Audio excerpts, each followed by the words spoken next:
All right, everybody breathe. Take a deep breath with me. The weekend is finally here. Time for us to have a drink. Welcome back, friends. It's Anders. Today we are gonna be making an old classic that I fear has been forgotten. It's called the Algonquin. And truth is, I've never really enjoyed this cocktail. I like it on paper. It's very simple build. It's 3 ingredients: rye whiskey, dry vermouth, and pineapple juice. That's it. Sounds really interesting to me. And the first time I tried it, I didn't like it. And then I forgot about it for a couple years and tried it again, and I didn't like it. And I've kind of repeated this cycle until today. Well, actually, a few days ago, I decided I am going to make this drink something I enjoy drinking. So I'm giving it a little bit of a facelift. So that's what we're making today, the Algonquin my way. So if you're new to the channel, hit that subscribe button for more sips, tips, and recipes, and let's go make the Algonquin. To the bar. So cute. Shh. Today's video is sponsored by ZBiotics. ZBiotics. Pre-alcohol probiotic drink is the world's first genetically engineered probiotic. It was created by PhD scientists to tackle rough mornings after drinking. Here's how it works. When you drink alcohol, it gets converted into a toxic byproduct in your gut. Yeah, gross. It's this byproduct, not dehydration, that's to blame for the rough next day. Pre-alcohol produces an enzyme to break down this byproduct. Just remember to make ZBiotics your first drink of the night, drink responsibly, and you'll feel your best tomorrow. And get plenty of rest. If you want to try it for yourself, click on the link below and you'll get 15% off your first order. Plus, ZBiotics offers a 100% money back guarantee. So if you're not satisfied for whatever reason, they'll give you your money back, no questions asked. So, click the link down below. Thanks, ZBiotics. Onto the film. Here we go, the Algonquin cocktail. This cocktail is said to have been named after the Algonquin Hotel, which was and is in Midtown New York. It's pretty old. It dates back to 1902 and it still stands today. It's a historic building. They've had a resident cat ever since the 1920s. This is just a little side tidbit I thought was interesting. The cat, it hasn't been the same since the 1920s. They've had a series of cats that have been the resident cat of the Algonquin.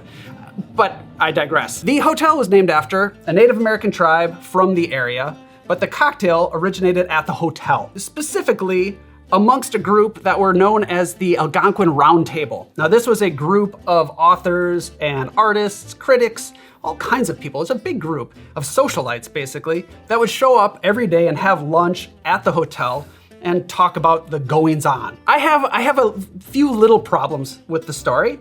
I think it's a good story. The group sounds like it was a hoot, but this was during the 1920s. In fact, the group started in 1919. It lasted for roughly 10 years, so figure they disbanded in 1929-ish. And if you've been watching the last couple of weeks, then you might know that during that time, there was something going on in America. Remember in 1920, 1 year after this group formed, apparently, you had something called, say it with me, prohibition. And it lasted for 13 years until 1933. So it lasted longer than the group. To add another layer to this story, Frank Case, who was the operator of the hotel, later became owner. At that time, he was a supporter of prohibition. In fact, in 1917, 3 years before prohibition, he banned alcohol at his hotel. 1917, by the way, was 2 years before the group started. Again, that's not to say this didn't happen. In fact, all the stories, go look it up. Everything I read about this cocktail mentions the Algonquin Round Table, this group of people. During Prohibition, at a place that was against alcohol, they were hanging out every day drinking this alcohol. I don't know. That's just little old me, just looking for holes to poke in stories. I'm not claiming to be a historian, but I do find it interesting to read about this stuff. There's one more thing to add here. We don't really see print of the recipe until 1935. In a book called, sorry, I'm not familiar with the book, in a book called Along the Wine Trail, an anthology of wines and spirits, written by G. Selmer Faulkner. And in there, you see the Algonquin. Although it's not called the Algonquin, it's called the New Algonquin. So I don't know. We can't say for certain. So let's take a look at the recipe. In this book with a ridiculously long name, we have the new Algonquin. It's 2 parts rye whiskey, 1 part French vermouth or dry vermouth, and 1 part pineapple juice. Pretty simple build, wouldn't you say? And it looks like it would be pretty tasty. Every time I look at it, I think that looks really good to me. But it's not. Try it. Try those ratios. In fact, those are the standard ratios, 2-1-1. Easy enough, but it's lacking. It's thin. It's not that great. And I'm not the only one who thinks so. There are a lot of different variations here on this drink. I've seen recipes that call for bitters. I've seen recipes that call for absinthe. I've seen some that omit the pineapple juice and swap in a pineapple syrup and then stir the drink as opposed to shaking it, all in an attempt to make the cocktail better, but none of those recipes really stuck. So I thought I'd try my hand at making this cocktail better, breathing some life into it, giving it some character. So I'm gonna show you what I did. Now the booze. As you see, when I slide these bottles out in my dramatic fashion, you're gonna see I've actually doubled the ingredients of this cocktail. So there's gonna be a few more things to source here, but the end result is worth it. So let me tell you what we're using today. To make my version of the Algonquin, we're gonna need rye whiskey, Blanc vermouth, Amontillado sherry, pineapple juice, lemon juice, and a rich demerara syrup. So I took that simple 3-ingredient cocktail and made it a 6-ingredient cocktail. I know I'm kind of giving it a tiki treatment in a little ways here, but let me tell you what I'm doing. So we have the rye, the vermouth, and the pineapple juice. This is the original recipe. Yes, I'm using a Blanc vermouth. You could also use a dry vermouth. They both work in this cocktail. However, with these ingredients, it drinks like a sour cocktail, but you are missing the sour element as well as some sweetness and texture. So I've added a few things. Number 1, I am supplementing that vermouth with just a little bit of an Amontillado sherry. This is gonna kind of dry things out. It gives it a savory element and a longer finish on the drink. Also, sherry goes really well with fruits like pineapple. Pineapple juice, of course, fresh is best. If you can't be bothered, then second best is cold press from Trader Joe's. Not sponsored, but that's just a tip. Yes, you could acid adjust your pineapple juice if you had the time and the interest to do that.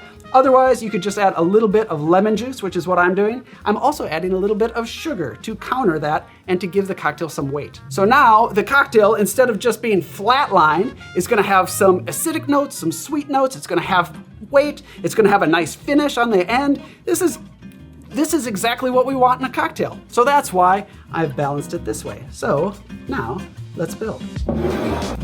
So, first things first, we're gonna shake this cocktail because there is juice in it, and we're gonna serve it up. So get your glassware chilled, and we will start in the shaking tin with the rye whiskey. 1.5 ounces rye whiskey. All right, now we can add the vermouth, Blanc vermouth. I'm going 1/2 ounce of Blanc vermouth. To that, 1/4 ounce of the Amontillado sherry. That's a very small amount, but trust me, it's enough. And we don't want it to take over the cocktail, just a hint. Now the pineapple juice. 3/4 ounce of pineapple. To that, 1/4 ounce fresh lemon juice and 1/4 ounce of the rich demerara syrup. At this point, we can add ice and shake. I know some people will stir this cocktail because they don't like that pineapple foams up, which to me is kind of funny. That's one of the things I like about pineapple juice, actually. So if you like that too, follow my lead. Grab your chilled cocktail glass, go in with a Nick and Nora, and double strain into your chilled glass. There we are. Now for a garnish, if you have some, a couple slices of pineapple is really nice. Otherwise, some pineapple fronds work just as well. 1, 2. If you want, you could garnish with a cherry as well. I think that would work. There we are. Ladies and gentlemen, there we have the Algonquin. Cheers. Okay. It's pretty. You know, here's the thing. With these pineapple cocktails, I sometimes struggle because the pineapple isn't as sour as I want it to be, and it's not quite as sweet as I want it to be. It was the same thing with the Mary Pickford. If you saw that video, I tweaked it in a different way. Also very good. Cheers.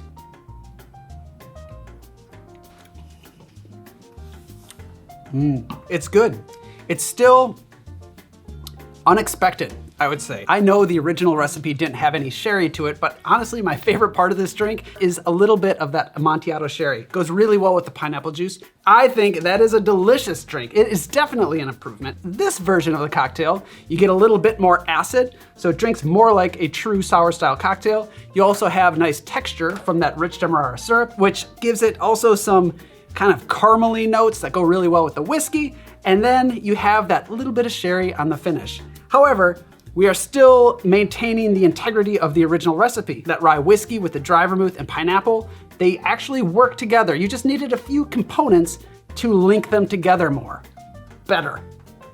More better. I'm curious what you think. And remember, keep your sherry in the fridge and the vermouth. Keep both fortified wines in the fridge. There we are. Thank you for watching. Thank you ZBiotics for sponsoring today's film. Let me know in the comments down below if you give this one a try. Don't forget your merch, sign up for the newsletter. I will see you next time. Cheers.